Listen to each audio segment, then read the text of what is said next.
Hola, hola, yo soy Mafer y están escuchando Entre Salud Podcast. Y yo soy Sebastián. Hoy tocamos un tema bastante importante para todo nuestro público de todas las edades, que es las vacunas. ¿Nos están vacunando demasiado o es lo justo para cuidarnos? Pues mira esto, un reporte de la Mesa de Concertación de abril de 2025 revela que nuestro esquema nacional tiene 18 vacunas para 28 enfermedades y no es ninguna novedad. 18 vacunas, wow. Bueno, si estamos hablando de tantas dosis, ¿no suena excesivo? Además, aquí dice que en la semana de vacunación en las Américas, solo en el Perú se administraron alrededor de 10 millones de dosis. Eso es cada semana, algo muy distinto. Para corroborar mi postura, realicé una entrevista a Ícaro Rojas, médico general, y él indica lo siguiente. La primera pregunta es ¿por qué son importantes las vacunas? Las vacunas ayudan a la enfermedad. Una manera masiva y barata de prevenir la aparición de enfermedades es la vacuna. Por eso que como es barata y como puede darse en cualquier país, con mínimos mecanismos de refrigeración, puede llegar a los más recónditos lugares del mundo y reducir la enfermedad en la población.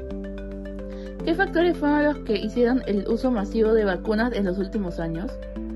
Bueno, la aparición de enfermedades como el COVID-19, que hizo que los mecanismos con los cuales se producen las vacunas fueran mucho más rápidos, se obviaron a unos pasos porque la emergencia de esta pandemia era bastante grave y había que evitar las muertes masivas. Y la última pregunta sería, ¿cree que esta etapa de vacunación masiva deja alguna enseñanza para futuras vacunaciones también masivas? Yo le diré que a la luz de los hechos, desde que se aplica el sistema de vacunación a nivel de Perú, ha disminuido los índices de enfermedad. Por ejemplo, había enfermedades como la polio que limitaban a muchos niños.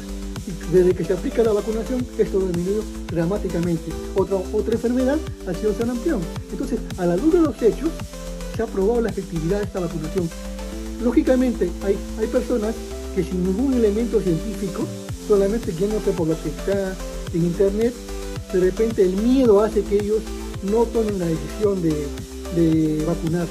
Ahora, su decisión es respetable, pero se están jugando su vida como si fuera una ruleta rusa, porque puede ser que les toque la enfermedad como no, si no se vacunan. Pero como se respeta al paciente, ellos deciden, nosotros solamente informamos y sugerimos. Esa es la misión de la atención primaria de salud, que es lo que debe fundamentar la acción sanitaria a nivel del país Perú.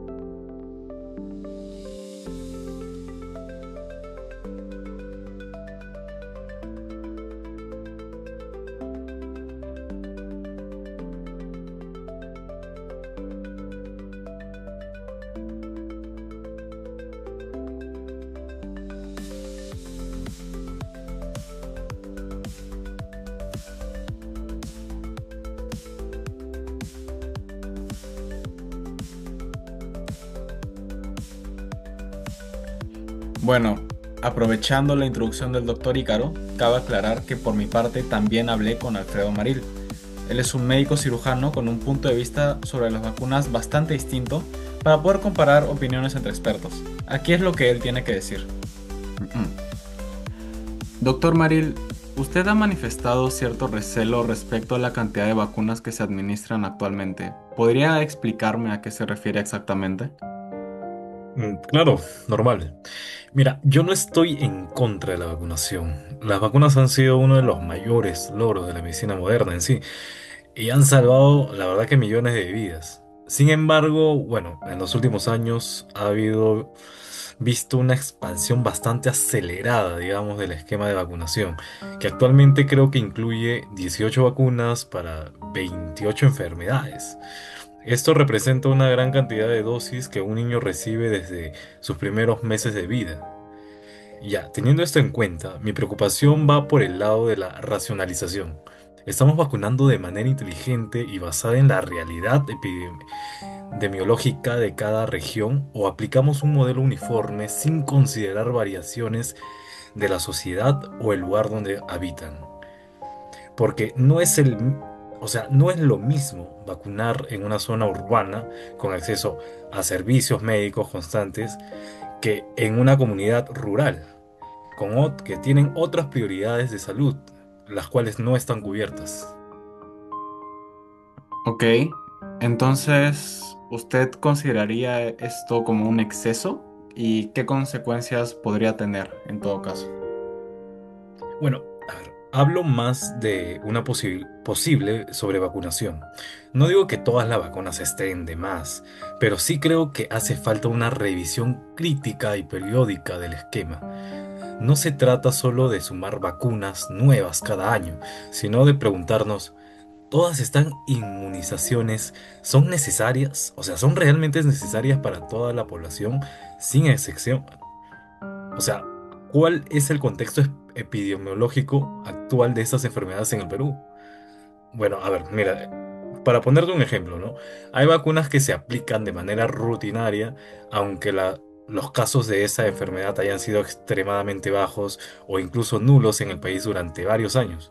Eso no significa que debamos eliminarlas, pero sí podríamos priorizar según grupos de riesgo o regiones específicas. También hay que pensar en el sistema de salud. Cada vacuna implica logística, presupuesto, capacitación, seguimiento, y no siempre hay suficientes recursos para garantizar la cobertura completa y segura. Entonces, teniendo esto en cuenta, si aplicamos todo a la vez sin capacidad de respuesta, corremos el riesgo de generar desconfianza, fallas operativas o incluso abandono de calendario por parte de las familias. Hay que gestionar mejor estos procesos para aumentar la credibilidad. Y en ese caso, frente a los brotes de enfermedades que están reapareciendo, como puede ser el sarampión últimamente, ¿qué papel juega entonces la vacunación, según usted? Fundamentalmente, sin duda. En enfermedades como la sarampión o la difteria, la vacunación masiva es clave, o sea, es súper clave. Pero eso no significa que debamos aplicar el mismo enfoque para todas las enfermedades. Algunas vacunas deben ser obligatorias, eso sí. Otras podrían evaluarse por grupos de riesgo o regiones, como ya había mencionado. Necesitamos una política de vacunación más adaptada, más crítica y mejor comunicada para poder evitar devenires en el largo tiempo, ¿no? Bueno, gente, ahí se encuentran las disparidades entre los dos invitados para que el público pueda sacar sus propias conclusiones. En efecto, con esos dos entrevistados no puedo evitar sentirme aún más convencida respecto a mi postura inicial, la verdad. ¿Ah, sí? ¿Y podrías ahondar en ese tema?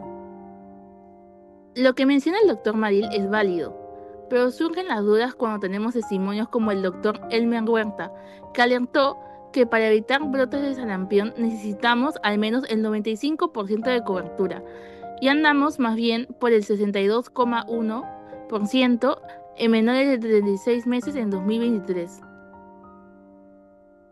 Es entendible, pero si te digo que la cobertura ha mejorado desde el 46% en 2020 hasta el 62% en 2023, con más de 6 puntos en un año, Y aún con esa recuperación, 17 departamentos están por debajo del 70%, especialmente en selva y sierra, donde la brecha es mayor. y en cuanto a presupuestos, recientes datos de la mesa de concentración muestran que en 2025 el gasto por niños de recién nacidos a 4 años bajó de 270 soles a 140 per cápita. Ojo, eso significa menos plata para llegar más lejos, pero la necesidad de cobertura sigue subiendo. En resumen, si solo tenemos entre 60 a 65% de cobertura, donde necesitamos al menos un 95%, ¿cómo es que esto es excesivo? Claro, lo excesivo sería dejar a esos niños sin vacunación. Hoy la evidencia dice que necesitamos seguir cubriendo, invirtiendo y educando más. No se trata de saturar, se trata de salvar vidas.